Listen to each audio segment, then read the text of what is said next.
Welcome to the 2017 TerrorCon here in Providence, Rhode Island. My name is David Ciccariella. Well, we're going to look inside, talk to special guests, and see a lot more. Let's go.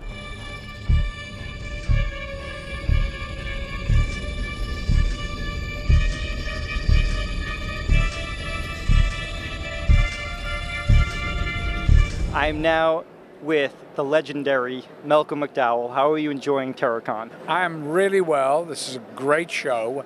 We're having fun. A lot of nice fans have been out, and they seem to be in a good mood, which is always nice. It must be something to do with Providence, Rhode Island. I don't know. It must be great for fans because you oftentimes play the villain. So it must be great for fans to meet you and see how nice and friendly you are in real life. Well, you don't know that yet. We've only just started.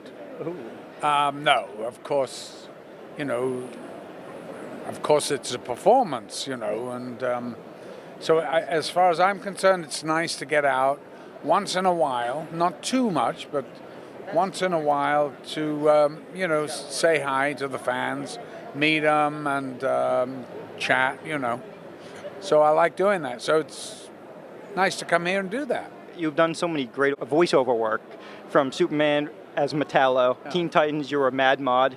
Do you have a particular favorite?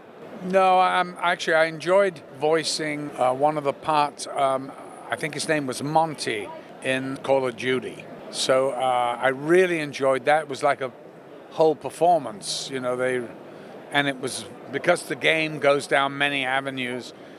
You have to do it for hours. And you really get into the character, so that was a lot of fun. How was it working with your friend David Warner in Time After Time? David and I go back a long way.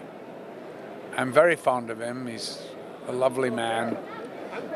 And we kind of grew up together from young actors in our 20s. When I first met him, he was a big star. I was playing tiny, small parts. David was playing starring parts at the Royal Shakespeare Company, and he and I always kind of bonded, even back then, and we've stayed in touch. If I go back to London, I'll call him up and take him for dinner and catch up, and I'm very fond of him. He's part of my history, I'm part of his. I just have to know, how was it when you killed Captain Kirk? For me, it was such pleasure. I danced the Irish jig as soon as it was over, and poor old Shatner. Yeah, I'm sure he feels a little different. Well, he was bummed out because he lost $1 million on one of the movies because he was dead already. So he was not thrilled. But of course, that's not my problem. That's the screenwriters. So that had nothing to do with me, but, he's a good sport. And you have a piece of Star Trek history. Yeah, absolutely do. It's true. I mean, I was only in one, but I was in the right one.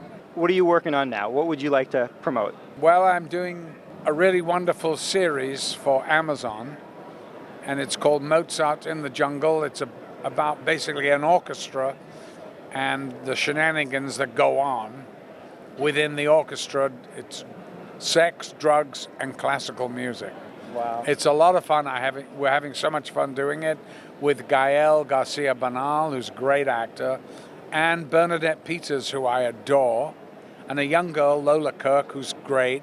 And it's a great cast. There's a lot of great actors in it, and we're starting our 4th season. I'm now with Tyler Main, and how are you enjoying TerrorCon? I am having a great time here. Fans are fantastic, and we're in Rhode Island.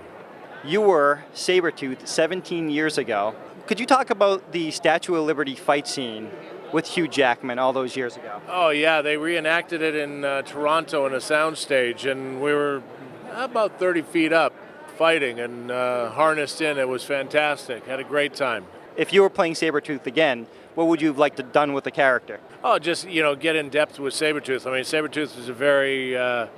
He's a very intricate character. He's intense, and I would just love to bring that out, and be able to play him again and do him justice, What do you think of Hugh Jackman retiring the role of Wolverine after 17 years? Well, hey, man, he had a great run and he did a great job. And, Hugh's a fantastic guy and he did great with it. You have a bit of a Halloween reunion here at Terracon. What does these movies mean to you after playing the iconic character Michael Myers? Yeah, I was just really glad to get the opportunity to play Michael Myers in Rob Zombie's Halloweens and working with great people like Scout and Malcolm and everyone, and I see Sid here, who I did Devil's Rejects with, and I'm very lucky and blessed to be able to get the roles that I've gotten. Now I'm standing with The pumpkin. the pumpkin. Yes. You're very scary looking. Thank you. It's a character I made come to life. I do my own haunted house. And what do you have in your hand? A pumpkin cane to keep all the bad people away. I'm now with Scout Taylor-Compton. How are you enjoying Terracon? I'm having a great time. Yeah. Now it's about a bit of a reunion with you and your Halloween cast members. Yeah, one on each side, one dude on each side. It's great. Before playing Laurie, did you watch the original movie? I had been aware of the original movie. I grew up in a mortuary, so I've watched horror movies since I was a kid, and Halloween was one big one. But yeah, I definitely started watching it when I first started auditioning, because I wanted to make sure that I nailed Laurie Strode down to a T. But also put your own spin on it, I'm assuming. Exactly, which is what happened the first day on set when Rob could tell I was a little nervous, and he just told me to throw Laurie, Jamie Lee Curtis, and just make her Scout. So I did. Danielle Harris was also in the films, Yeah. and she played young Jamie. Yeah. So that must have been fun. Super fun. I loved her as the little, she's awesome. She's a rock star. Now, when Tyler puts on the Michael Myers mask, is there much acting involved to be actually scared? Yeah, it's a lot. Because he's a big teddy bear, and we're so close, so it was everyone's oh, were you really terrified? And I was never terrified one bit at all. You can't be when you're in that situation. If you were, then I don't think I would be filming the movie. And you just appeared in some episodes of Nashville. Yes. How was that experience? It was awesome. It was so much fun. I'm coming back this season, so I'm really excited. They're great. Nashville in general is just amazing.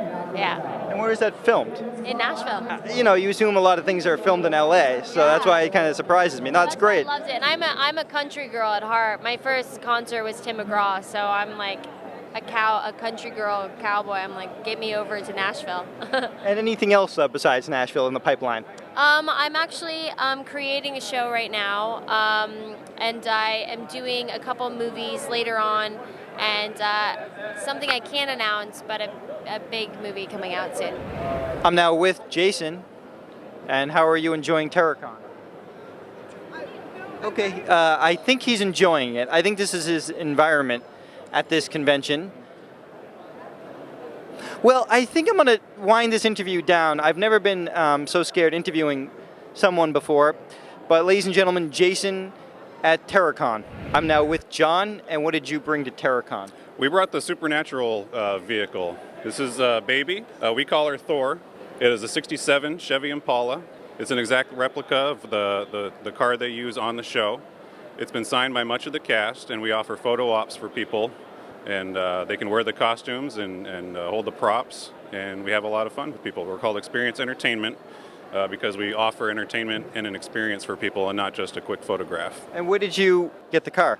We actually found it in a junkyard in Minnesota, and it was headed for the scrapper, and it was originally, from what I understand, a funeral procession car at one time. So she was actually in really good shape when we found her, and fortunately we were able to get her back in a roadworthy condition in about 3 months. That's absolutely fantastic. So you're saying you have props. What sort of props do you have? Wow.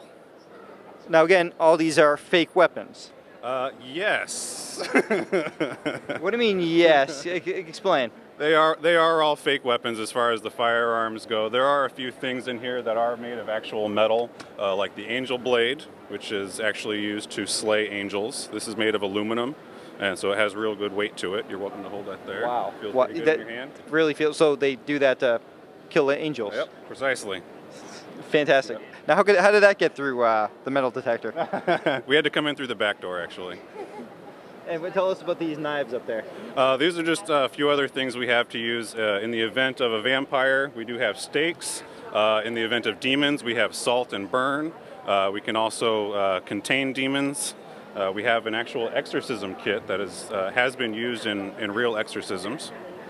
And, So this has been used for, wow. Correct. He's Yep. got some real stuff here. Yes. Yeah, everything in here is canon to the supernatural show in some way or another. So we're real pleased with the level of authenticity we have in the props we have in our trunk. So this is all part of the experience. People get to hold the weapons, and we also have costumes available for people to use. So that's what we do, experience entertainment. I saw on the glove compartment area with some autographs, correct? Oh yes, we do have several autographs from the cast and crew, not only from the television show, but some of the bands that they feature, like Kansas in the show. Those are also in there. Do you mind if I just take a quick seat? You have the Please door do, open. yes, absolutely. So Yeah, I enjoy the feel experience. like I'm Dean or Sam, one of the Winchester brothers from Supernatural. They got the jacket here. I'm fully dressed, so unfortunately I can't wear it. It looks amazing. They have fantastic weapons in the back. This is fantastic.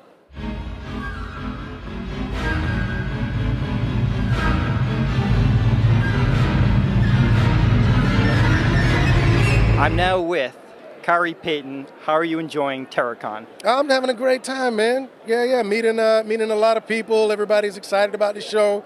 They're not nearly as depressed as they were maybe a few months ago. So I'm happy. And of course, you're King Ezekiel. Yeah, King. It's crazy. It's been about a year of keeping a lot of secrets. I'll be glad when everybody sees the rest of the season, so that I don't have to pretend like I don't know what's about to happen, because there's so much cool stuff happening. I can't wait for everybody to see it. Can we talk about your relationship with Jerry, or Ezekiel's relationship? Sure. How do you think Ezekiel got Jerry as a confidant? Well, I don't know about a confidant, but he I think he got him just like everything else. Ezekiel was walking around with a tiger, and Jerry was like, you know what? I think I should stick with this guy. If nothing else, the tiger protects him. Maybe the tiger will protect me. I love the interplay between you and the actor who plays Jerry. Oh man, yeah, no, Cooper Andrews is great, and I love the relationship between those two. I think of it like Ezekiel is the coach, and Cooper's like the star player that just won't stay focused. I want him to stand there and be imposing, and be like Shiva, but he, throws out silly puns and puts a big smile on his face, and I'm like, Jerry, you're supposed to be, looking like an intimidating figure in front of these people we're about to meet. But you can't stop him from being Jerry. I love it. I have a cousin named Jerry, so it's also better for me for other reasons. I love it. You're also doing more Teen Titans and Transformers. Oh, yeah. How do you manage that schedule? It's a very busy schedule. It is a busy schedule, but it can be done. It can be done. So whenever I'm not in Atlanta shooting The Walking Dead, I come home, get some sessions in, and knock them out. They were actually doing a session yesterday that I missed out on, that I'm gonna have to make up the next time that I'm in town. So, but that's the beauty of this business, is that you can stay flexible and you can get to play all of these different great characters. And also, Young Justice Season 3, Yeah, we Aqualad, Black Manta. Can't wait. You are amazing, in all those roles. But how did you distinguish the voice between Black Manta and Aqualad, since they're father and son? Well, the Aqualad voice came first, obviously, and he being a younger, guy who feels the weight of the world, responsibility on his shoulders. I love that voice, and you just deepen it and get a little angrier. He's kind of like Ezekiel on a bad day is Black Manta. Yeah. And what do you want to say to your fans that have supported you for all these years, going back to Teen Titans and further? Oh man, I hope they keep enjoying all of the great stories that I get to tell. I'm lucky that I'm able to work as an actor, but more importantly, I get to work on these shows that I genuinely love. Teen Titans Go, is I think is actually a brilliant show that we kind of stopped writing for kids like a while ago and started writing for ourselves. Pyramid schemes and the Electoral College and how best to finance a mortgage. It's like it's a show for little kids, but we like throwing all kinds of craziness in there, and Easter eggs everywhere we can. I love all of that. And now to do something like The Walking Dead, I just hope that they keep watching, and I keep looking into these really amazing stories to tell. I'm now with Elizabeth Ludlow, and how are you enjoying TerraCon? It's awesome. It's amazing. I love it so far. Now, you're doing an awesome job on The Walking Dead. How's that experience going so far? So far, so good. It's intense, a little grueling, but it's amazing. It's been an amazing experience. That's why I'm here. So I'm very thankful to the show. What was the audition process like? Well, I've auditioned for the show before this, actually. I had been auditioning for the show maybe since season 4. When I got this role, it just kind of all came together. It just all fit really well, and I was comfortable with the dialogue. I was comfortable with the character, the scene, so I think it really just kind of came together on its own. Now, you're sitting next to Olivia, who you killed on the show. How was that scene like the film when you shot her? It was very intense. Anna's the sweetest person ever, and a part of me just felt really bad, like genuinely felt bad about doing it, but it was very intense, yeah. Being around Jeffrey Dean Morgan as Negan, what is that like? Also intense. Watching him work is, it's very, very interesting. Once he becomes Negan, it's just like his face changes, everything changes, so it's very cool to watch. Can you hint at any upcoming episodes that you're in? No. That's fine with me. What other projects do you have in the pipeline? Guardians of the Galaxy 2, I'm going to be in that one. It's coming out May, I believe. And Table 19 actually comes out next Friday with Anna Kendrick, so I'm going to be in that as well. I'm now with Ian Mahoney from The Walking Dead, or previously from The Walking Dead. Yes, previously on The Walking Dead. How are you enjoying TerraCon? Oh, I love it. I got to go walk around Providence last night. I've never been here. Oh, nice. And it's a really great town. I was amazed at all the art and the beautiful buildings, and went to a great sushi place. I can't think of the name of it right now, but it was great. And what a great town. I've never been here. How was your experience on The Walking Dead? Oh, it was a blast. It's the best people you could ever work with. They're all just really hardworking, and they love what they do, and it is like a family. Yeah. And now Elizabeth, who's sitting next to you, killed you on the show. She did. So that's like a special bond you guys have now. We do. We're buddies. I love her. We got along great on set when we weren't, giving each other awful looks and when she wasn't shooting me. But yeah, she's delightful. Everybody on that show is great. And how was that scene like to shoot? Like what went into it? They had a mattress behind me so that when I fell backwards, I wouldn't fall on the wood, the porch. So we shot it probably shot about 25 times from different angles. So it was fun to shoot though, and the makeup was great. When you go in and get that done, they like put a hot towel they practice first, so they want to know how long it's going to take to do it. So they put a hot towel on your face, and they like use this toner on your face, and I was like, this is like a murder facial. It's fantastic. So yeah, it was a lot of fun. How long before did you know you were going to get killed? I knew about a month before. Yeah, Scott Gimple called me and told me. Actually, as soon as I saw his name pop up on my phone, I looked at my husband, I was like, I'm dead. I knew it. But he was lovely about it. He just said that, it's kind of going to be the straw that breaks the camel's back with Rick. Because, of all the people they could kill, she's, the most lovely person. And why, it's so senseless. So, yeah. And I was happy to have such an easy death. But it was fun. I mean, we everybody on that show really just buckles down and gives everything, So it was a ton of fun to shoot. And with Jeffrey Dean Morgan, is he in the Negan character to help you, prepare for those emotional scenes? Yeah, I mean, he's a consummate professional. He's a great actor, and all you have to do is just look at him. I just go with what he gives me, and he goes with what I give him. We have good chemistry, and he's a stunning actor. And what are you currently working on? What's next for you? So this Thursday, Sun Records, this past Thursday, premiered. Sun Records, it's on CMT at 9 Central, 10 Eastern, and I'm playing Gladys Presley, Elvis Presley's mom. And I'm in 6 of those 8 episodes of the first season. It's a really great show. It's about when Elvis was, before he was famous, before Johnny Cash, Jerry Lee Lewis, Carl Perkins, when they were just coming out. into the music scene and Chad Michael Murray plays Sam Phillips. So it's all about Sun Records and all the amazing talent that went through there. And it's been a real wonderful experience for me. I'm now with Brooke and Lexi, and how are you guys enjoying Terracon? We're actually enjoying it a lot. This is actually our first time. Nice. How about you? Good. Good. Nice. And who are you dressed as today? I'm Maggie from The Walking Dead. And I'm Beth. And what inspired you to dress like these characters? We have a very similar relationship to Beth and Maggie as sisters, so we wanted to do it, and she's also obsessed with Beth, so. Why do you like Walking Dead? Because of her. Isn't it scary? No. It's not scary. All these characters die, and there's zombies. No, I guess not. That answered my question. I'm now with Jeremy Palko, and how are you enjoying Terracon? Oh, I love Terracon. I mean, I've been here before, but I mean, it's different every time, but the people are amazing, so having fun.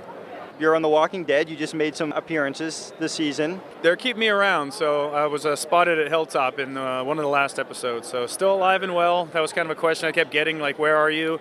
And there's just there's a lot going on in the world of Walking Dead right now, so happy to still be a part of it, you know. So you were on Burn Notice. Burn Notice a while back, yeah, I was on the season finale of season 6. I worked with the real U.S. Coast Guard, and it was just me out on the water, and they green screened Michael Weston's his character from Vancouver, I found out. But no, I got to shoot with the real U.S. Coast Guard, which was a blast and scary at the same time. Who on The Walking Dead have you not worked with yet that you're really itching to work with? Not Jeffrey Dean Morgan. I mean, everyone's like, oh, how is he like on set? And I'm like, I'm happy to say I have not worked with him on set, which is a good thing. But, Khary Payton's here today. He plays King Ezekiel. I would love to get some scene work with him. Anne Mahoney, unfortunately, I won't be having any scenes with her, but would have loved to have, worked with her. But probably Khary. I'm going to go meet him later, so yeah. Fantastic. And what other projects are you working on? I've got a miniseries out right now on Amazon called So Dark. We have 2 episodes that are free and a comic book you can purchase for like $2. But we're working on episodes 3 and 4. Just finished up on a little part on Pitch Perfect 3, which was a lot of fun. And just like every other actor, I'm just trying to audition as much as I possibly can. Here are 2 Stormtroopers. A zombie Stormtroopers. They look like they really want to take a bite out of me. Yeah. How come I just said this place isn't that scary, but it is? It's a really scary place with scary costumes. I'm now with Ming Chen, and how are you enjoying Terracon? I'm having a great time. Now, traditionally, I'm from a comic book man. We deal usually in comics and pop culture. We're not really in the horror world, but we have a little bit of crossover, especially with the fans. It is my goal, though, soon, to get my head cut off in a horror movie. If there are any horror movie directors, writers, producers out there, I would love to be involved in your project. If I get my head cut off by, a naked woman, there are a lot of... The nudity is a big part of horror. If that could happen, I am in. I will work for Kit Kats and Skittles, and I just need some horror cred, man, so I can come to more of these horror conventions. But I'm having a great time. This is a very long answer to your question. It's also a good connection because Comic Book Men follows The Walking Dead on AMC. Yes, it does. So we have a little horror cred. I need that full cred, as seen in The Devil's Rejects. Will you be seen in Jay and Silent Bob reboot? I think we probably will be. It seems like Kevin's kind of doing that as an homage to everything that he's been involved in the View Askew universe and all of that. And I think that will include, of course, Steve Dave and Fanboy. I don't have like a character in the universe per se, but I think we'll call back to me and Mike as that you recognize us from Comic Book Men. I think that would be cool. So, what would you like to play in a Kevin Smith movie? Like, what sort of character? Oh man, I always joke with people in Clerks. There's the Asian design major Sang, and I'd be like, that'd be cool if I popped up like, hey, here I am, everybody. I'm Sang, the guy that was supposed to marry Caitlin Bree. I always thought that would be funny. I would like a backstory to the Asian strip club patron that I got to play in Dogma, watching Salma Hayek take her clothes off. I think I come up with some kind of interesting backstory about how I wound up there. Are you disappointed though that Clerks 3 couldn't happen? I think everybody just wants to see it. I think the disappointment comes in, I think people want to see the story continue. There are 2 beloved characters, Randall and Dante, that people just want to see. They want to see more. and now that it is not happening for now, I think it will happen one day, and I hope they do it before everybody gets too old or somebody passes away. You don't want like another Ghostbusters situation where they could have done 3. They could have easily done that. That was a different kind of clashing of personalities. As I guess Clerks 3 is, there's one holdout, which they need that character, but I think people these characters are so beloved, the story is so beloved, the heart and emotion and writing that Kevin's put behind them is so beloved that people just want to see it, and I want to see as much as everybody else does. So, and I have a leg up on everybody. I've read the script and it's great. And I wanted Kevin to make it. I wanted it to be made. I'm now with Freddy Krueger. How are you enjoying TerraCon? Oh, it's awesome, man. This is my first time going to a TerraCon. I'm looking to meet Keen Hooder right now pretty soon. Oh, you're going to meet Jason. I'm Freddy. I fought Jason, but That's he right. beat me in Freddy versus Jason. I like your claw hand. Can you show that to the camera? Sure you can. That's I don't want to get near that. Oh. Now I'm with Sadie. And what did you bring to the TerraCon? I brought the Abyssinian's cage with me today from the Stars television show Da Vinci's Demons. Oh, cool. Can we take a look at it? Let's get closer here. And now tell me a little bit about this. Basically, the cage was featured in 2 different episodes during the series, in the 1st and the 3rd seasons, and this was in possession of Vlad the Impaler. And Vlad the Impaler had a pivotal character in the 1st season imprisoned in the cage, and Da Vinci had to try to free him from it, and actually sort of failed. Sort of failed. Okay. Because it looks very complicated. It is very complicated, yeah. Can I get in it, or? You can get in it, yes, okay, cool. like. I would like. I don't know why, but I would like to. It seems interesting. Okay, so the bar opens up, and then I poke my head under. Yep. Like so. Wow. Yep. Jeez, this is. And what you're going to want to do, Yes. you're going to come up under this bar. Okay. And come straight up through here. You're going to pass behind all of these. Okay. Yep. Wow. No, I'm good. Okay. This is very elaborate. That's all I have to say. Very, very elaborate. And also very. Oh boy. Did I pass all of them? Oh boy. It's a nice view from up here. I can see everything that's going on at TerraCon. Yeah, so what happens? I'm stuck. I'm like chained in this thing, right? Well, that was essentially the point. The little placard on the front of the cage, that translates into "Don't take me away." And it's more of a warning. And you also have costumes too. I do. I have several props.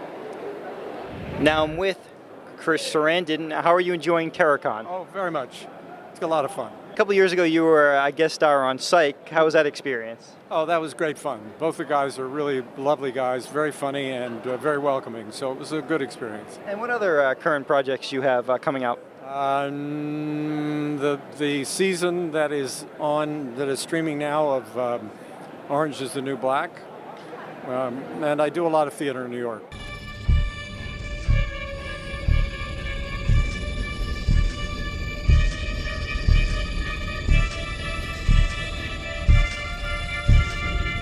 I'm now with Adrienne Barbeau, and how are you enjoying TerraCon? I'm having a good time. The first thing I knew you from was the voice of Catwoman in Batman the Animated Series. That must have been a thrill to play Catwoman. It was a great job, primarily because I didn't have to put on makeup or get dressed, you know. I didn't have to wear a costume. And I was working with such fun people and talented people, so it was a good job. Did you work with the other cast? I only did one episode because where I was not with everyone else. I was in Toronto doing something, and they had to record my role, individually. But mostly we all were in the same room together and working with the fantastic booth director, Andrea Romano, who made all the difference in the world, and it was great fun. Did they seek you out as Catwoman? I got a call from my voiceover agency saying they wanted me to audition, and just went in, and it's probably a 30-second audition, maybe 5 or 6 lines, maybe 3 paragraphs of dialogue. I don't really remember, and about a month later I called and said, "You're the one they've chosen." And Kevin Conroy, Batman, speaks so highly of working with you. He thinks you're fantastic. No, That's very nice. He is too. He is too. It was a great group of people to work with. And one of the most fun things about it was that you never knew when you showed up for work who was going to be doing some of the guest roles, you know. There was James Earl Jones and of course Mark Hamill and Ephraim Zimbalist Jr., who I'd grown up watching on TV. You know, it was great. Now, last year you performed in Pippin. I saw it in Boston. It was fantastic. What was the practice like for that role? Because it was very physical. I played Bertha. I played Pippin's grandmother, who sings her wonderful song. It was a great philosophy song, hanging upside down from a trapeze, like 15 feet in the air. But I've always been in good shape, and so basically I just had to learn the acrobatic routine. You know, I didn't have to do too much to get in shape. I just had to learn the choreography. I've been watching some of your old appearances on The Tonight Show with Johnny Carson. Watching your first appearance, and you were very nervous talking to Johnny. I said I was nervous, yes, yeah. Yeah, I watch that now and I think, oh my God, who was that girl? And where did that voice come from? You know. You're a legend yourself, but you've also worked with so many legendary people like Burt Reynolds. How was that experience? I've worked with Burt. Actually, I worked with Burt several times. He directed me in a production of One Flew Over the Cuckoo's Nest with Martin Sheen.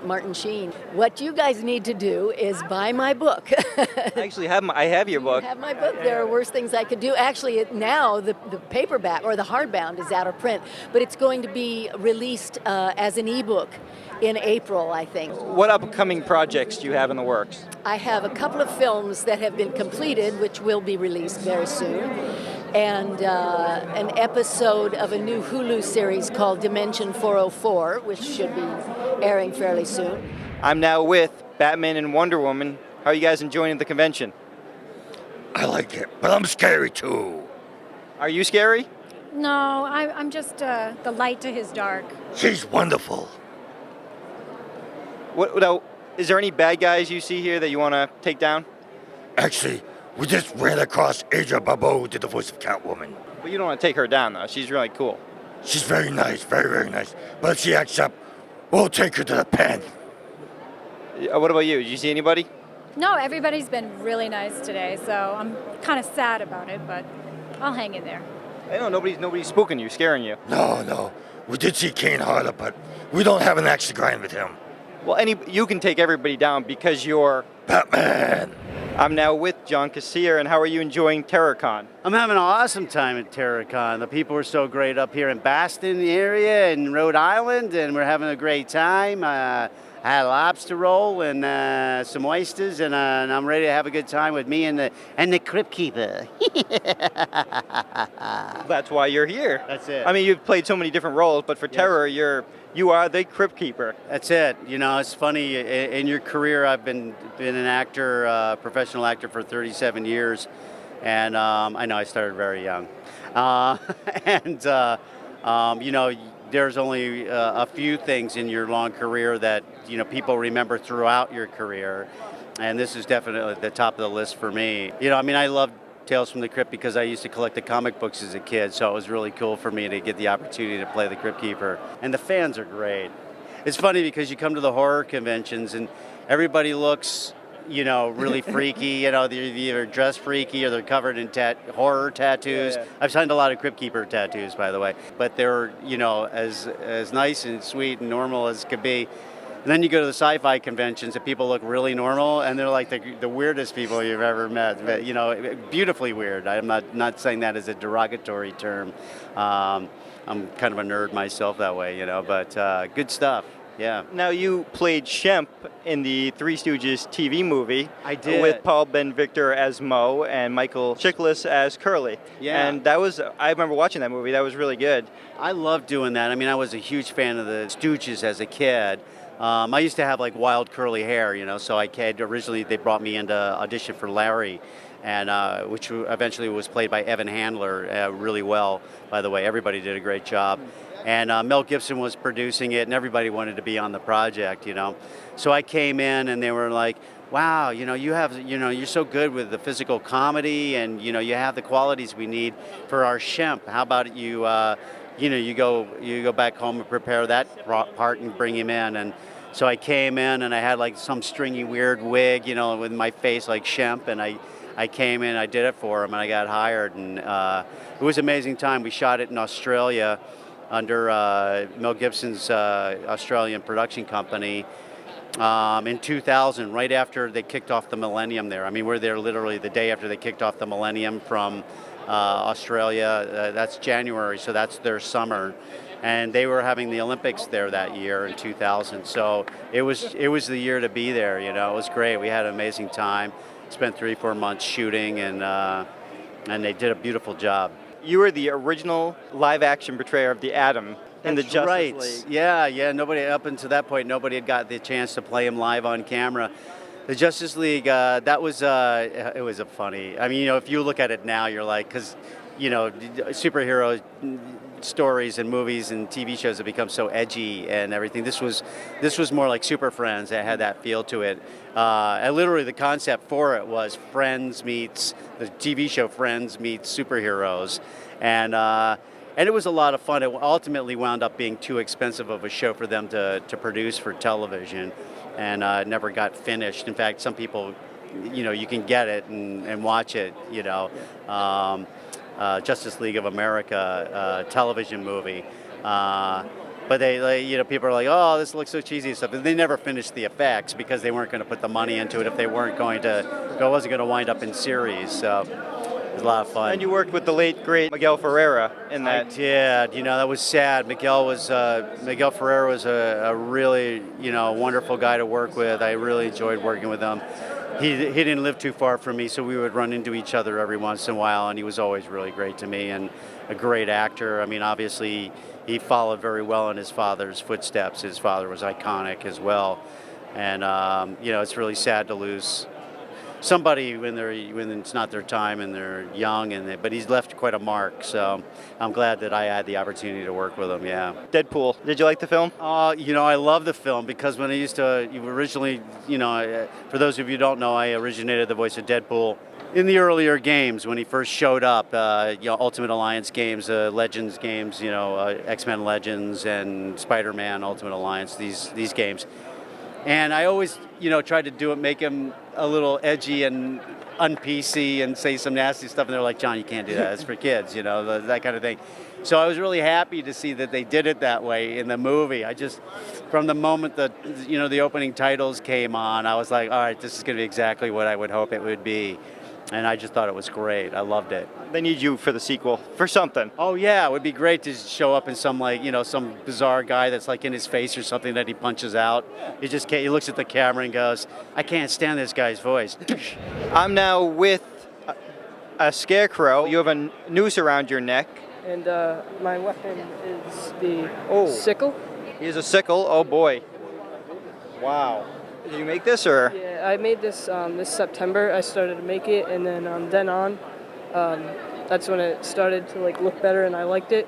I started to work down and up on it, like all the stuff, the detail on it, basically like with acrylic paint. And I used a gardening glove and some burlap around it, and also sticks to make it look like you know, like a regular scarecrow. I'm now with David Naughton. How are you enjoying Terrorcon? Terrorcon is living up to its name, whatever that means. Perfect. One thing I was always curious about in American Werewolf in London was it's scripted the name David before you got the role? Yes, yeah. And I'm not sure if David Kassir, which was my character's name, was an actual friend of John Landis who wrote and directed the film. But there are other characters' names in the film that were actual friends of his. Filming in London, now going back to London, must have a special place in your heart. Well, you know, initially I had studied acting in London before I got the film role. So I knew London, you know, from a student perspective for a couple of years. So going back there 5 years later to do this movie was like, oh, I know this city. This isn't such a strange city. But since I've been back, yeah, I have feelings about when I was a student there, all the theater that I had seen, all the people that I had, you know, gone to see perform. And then, of course, you know, and particularly the music is what, you know, kicks it off for me. Any of the songs that I hear from the movie, I remember about London. What's one of your favorite places to visit in London? Well, it's just such a beautiful city, you know. I'll just go anywhere. You know, Kings Road was always kind of a hip place, but you know, just anywhere around Piccadilly Circus, Trafalgar Square, those well-known places are still so fun to people watch. Or, as I said, you go back there today and it looks very much like the very same set we shot in 1981. A couple of years ago, you were a voice on Justice League as Streak. Right. How was that? Well, that was fun. You know, it's really fun to play, you know, an animated character, and particularly the way they did that show was everybody in the room, so you're like in a big round circle, so you get to watch the other actors perform, and there's actually interplay, so that's really kind of fun to do. And finally, you were in an episode of Psych, which kind of parodied American Werewolf in London. How was that show to guest star on? Yeah, it was. The fellows, a couple of the guys had written an episode for that because they were Werewolf fans, and so it was a tickle to go back there and do it. You know, I enjoyed it. It was a fun show to be on as well. And yeah, I didn't actually play the werewolf. I was playing sort of this, you know, psychiatrist who thought this fellow who had these delusions of being a werewolf better be looked after, which of course I should know about. Okay, I'm now speaking with Jess, and we're at Feartown Haunted House. Haunted House, yep, that's correct. Tell me a little bit about the haunted house. So Feartown is a 45-minute haunted trail. It is located deep in the woods at Seekonk Speedway. Also, we offer original characters. It's a wooded trail. Also, we have lots of different buildings that you go through. You're going to be crawling. You're going to be all over the place. And who are these creatures behind you? These are just some of the awesome characters that you're going to get to experience at Seekonk Speedway at Feartown Haunted House. So they jump out and scare you and... Jump out, scare you, follow you, anything. We can't really give it away. Don't give it away, I don't want to know too much. But are they all original characters? All original characters. And again, tell me more details. How much does it cost to get in and things like that? So general admission is $18, and then for an upgraded speed pass, which is cut the line, front of the line, that's going to be $28. And we're open September 29th and 30th. That's our opening weekend, and we're open every weekend in October. And then the first weekend of November is a really special event. That's going to be our Extreme Fears Night. That's a full contact night. So that's when these guys can touch you. They can do whatever they want. Okay, first, I don't want these guys to touch me. So, oh, great. They want to touch you, though. All right. They like to do that. Well, all right, go ahead. Oh, good. So this is what they do, I guess. Maybe a little bit more scary, but I don't really love it. No, I don't love it. Fear! Down! Fear! Down! Fear! Down! Fear! Down!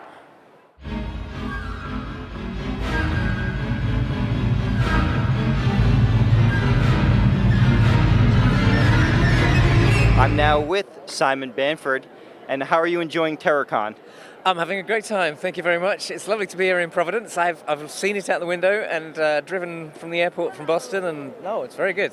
It's a good show. There's some amazing stalls and things around. Can you believe it's been 30 years since the first Hellraiser? 30 years since we did Hellraiser, and 20 years since my very first convention, which was with Nick and Doug Bradley, and was in Boston, Massachusetts, at a show called Monster Model Fest, which I don't think exists anymore. So yeah, the last 20 years we've been doing conventions, and 30 years, I feel very old when this is there. 30 years is a long time, 30 years. How long did that makeup take to put on? It would take about 2 or 3 hours. It got faster and faster. It was quite a simple process because the head was one piece, so they put a skull cap on me and Vaseline all over my eyebrows. They made my mouth up black so that you couldn't see me through the mouth of Butterball, and it became a running joke that I wasn't aware of until a few years ago that it was to see which special effects makeup could put the most black makeup. And there's a picture of me online now with like half my face is like blacked out, and everybody's sniggering in the background, and I'm just sitting there innocently going, "Oh well, this is normal." Oh, no, this is. And then the mask was molded to my face, so the inside of it was exactly the same as my face. It was about 2 inches thick of foam latex, which they then had to kind of force.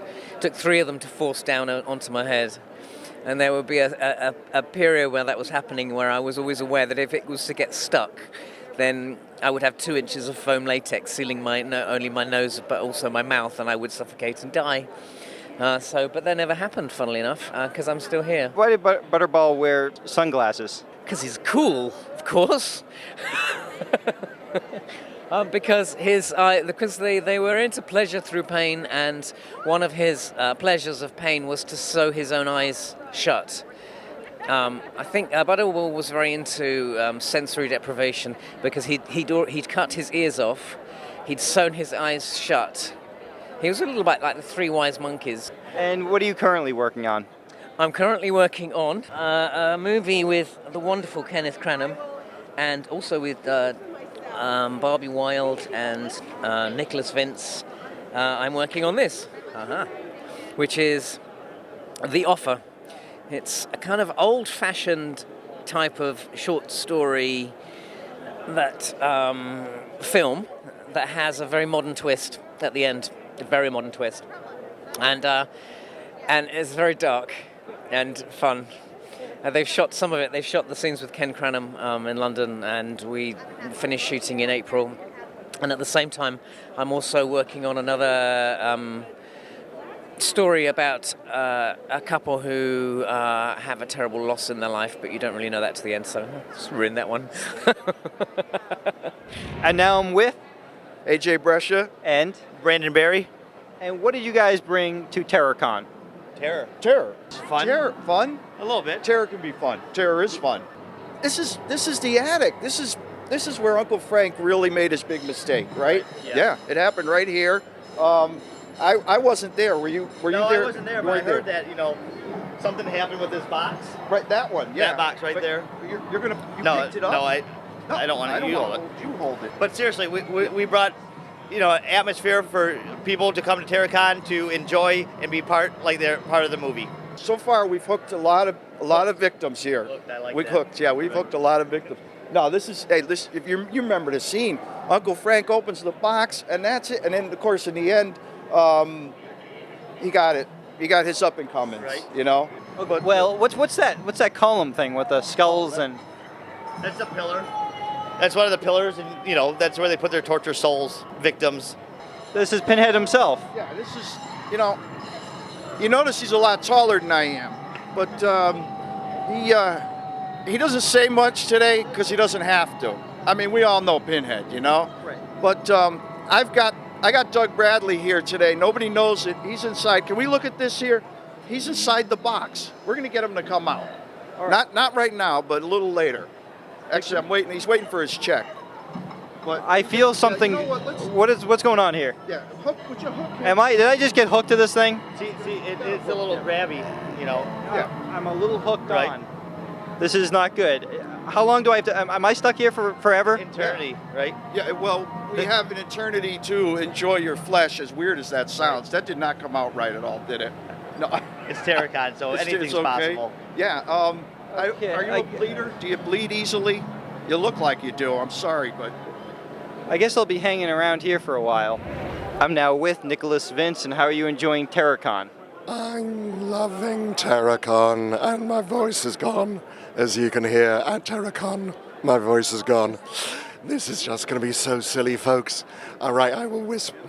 It's just going to be so silly. I'm having a good time. Well, I can tell you're having a good time because you lost your voice. You must have been talking to so many fans. Absolutely. It's been really, really good fun. We did a very good panel last night, or yesterday afternoon with the three of us. That's probably where I lost my voice. Can you believe it's been 30 years since the first Hellraiser? No, because I'm a 16-year-old boy trapped in a 58-year-old man's body. Like all men, I truly believe I'm really 16 years old. I have no idea what happened in the last 30 years. I'm just really grateful to the fans. Because, seriously, obviously, without them, we'd have just made a movie. We'd have been standing around in leather and rubber with lights on. So it's all due to the fans and the tremendous love people have shown for us. So I'm just really grateful that people show such affection and love for Hellraiser. Could you tell us a little bit about these books that are in front of me? Yeah, thank you very much. I will tell you a lot about those books. So I published 2 collections of short stories so far. Well, you can see that. That one's still 5 stars on Amazon after 4 years. Because I got into horror through reading short stories. And that's why I love Clive's work, The Books of Blood. When I decided to start writing again, the first thing I did was just start reading The Books of Blood. And I just thought, if Clive knows how to do it, and you see his writing is so, it's just like, yeah, it kind of gets you into the groove. So people are very, very good. In the first volume, there is, don't tell anybody, I'm developing one of the short stories as a feature film. So hopefully next year I'll be able to talk about that properly, but it's a long way down the line. I'm now with Barbie Wild, and how are you enjoying TerraCon? It's fantastic. It's a really wonderfully organized con, great people. I've never been to Rhode Island before, and I'm having a wonderful time. Can you believe it's been 30 years since the first Hellraiser? Yep. No, of course not. It's not possible. Yes, I mean, it's the years have rolled on.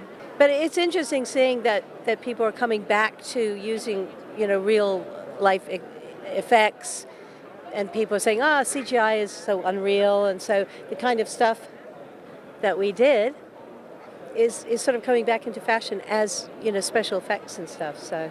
How long did it take to put on? It was 4 hours to put the makeup on, half an hour to get laced up into my leather costume, and then waiting around time, another 6 or 7 hours before getting in front of the cameras, unfortunately. Could you tell us a little bit about your books here? My book. It's called Voices of the Damned. It's a collection of my short horror stories. Every story has been illustrated by a top artist in the genre. There are 3 female Cenobite stories in there based on Clive Barker's Hellbound Heart novella, which is the basis for the Hellraiser franchise.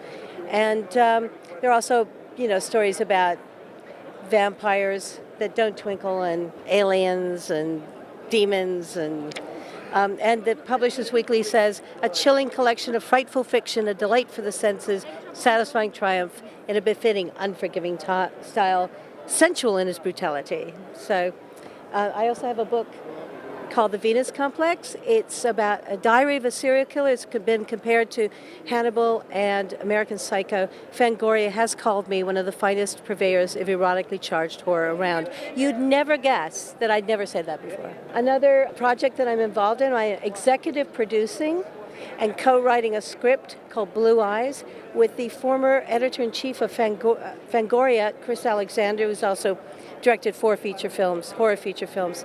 And it's necrophilia is so good for the soul. I'm now speaking with Maximus Carnage. I'd rather have you say that than me. It sounds much more impressive. What are you? Guitar player of the human band Guello. Lead guitar. What is this made out of? The human substance known as duct tape. I believe people on this planet use it for capturing ducks, but we have found a much better use for it.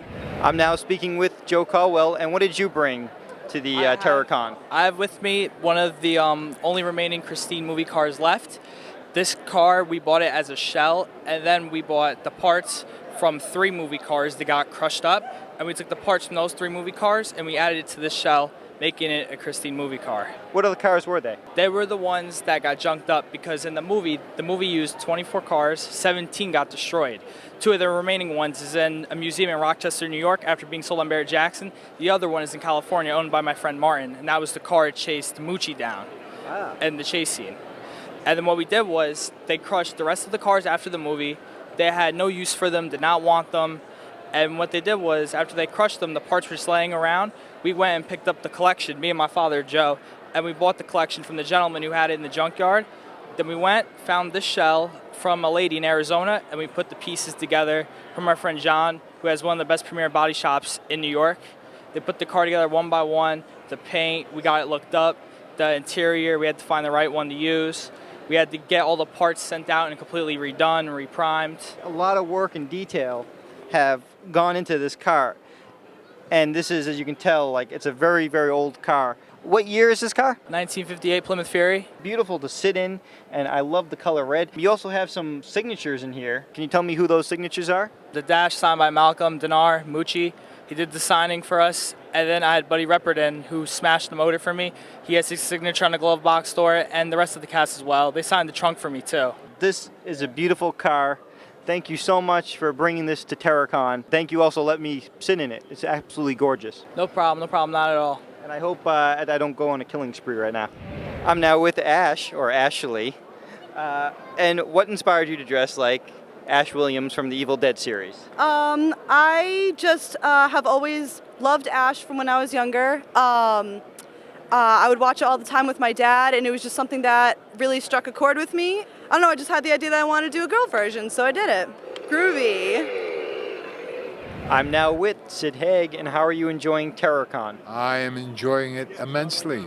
Back in the 1960s, you were in Batman. As one of King Tut's henchmen, how was that experience? That was great. You know, it was at a time when everybody was trying to get on Batman, and it was just one of those things where 1 week I had either a guest star or featured role in a different TV series every night of the week, Sunday through Saturday. So I had to take out an ad. I mean, you got to do that, you know. And the guy who was the producer of Batman said, "How come this guy's doing everybody's show but mine, okay? Get him in here." And I went in, he handed me a script. He said, "Go in that room, read the script. Any part you want's yours except King Tut." So I said, okay. And how was Victor Bono? Victor Bono was great. Fun guy to be with. He was excellent. And saying that you guest starred on a lot of shows, you did. You also were in Star Trek. Yeah. How was that experience? That was cool. And when you look at it now, you see how low-tech Star Trek really was in the first season. Yeah. Yeah. Everything came from the computer on a piece of paper. But the thing that was funny was that everybody that was on the show, all of the leads, were all trying to quit smoking at the same time. So they were chewing gum, eating candy, whatever. And the director would holler, you know, action, and then they'd start the scene and somebody's chewing gum and he'd cut, get rid of the damn gum, okay? And this went on scene after scene after scene.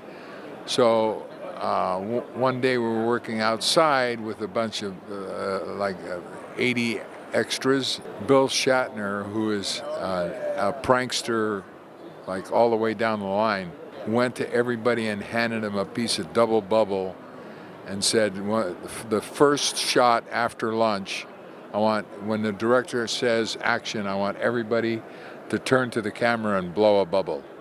I thought the guy was going to have a coronary. I mean, it was amazing. It's like everybody in the cast, all the extras, everybody in the crew, just blowing a bubble into the camera. It was amazing. How is Rob Zombie as a director?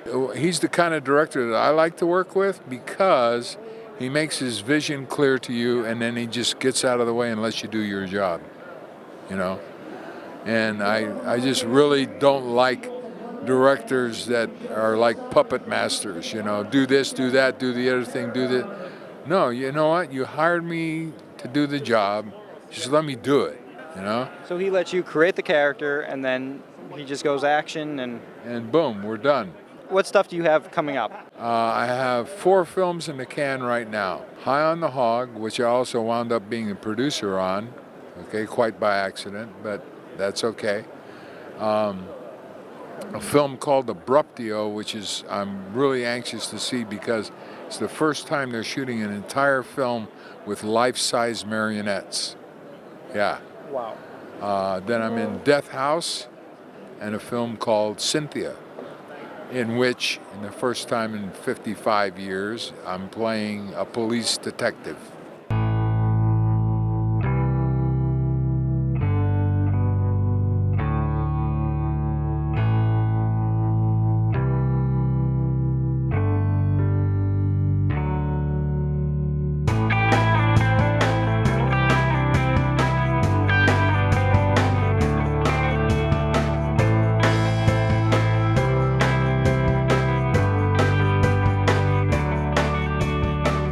Well, that was the 2017 TerraCon, and as you can tell, it was a great event with all the special guests and so much more. I hope you come next year. My name is David Ciccariella. Thanks for watching.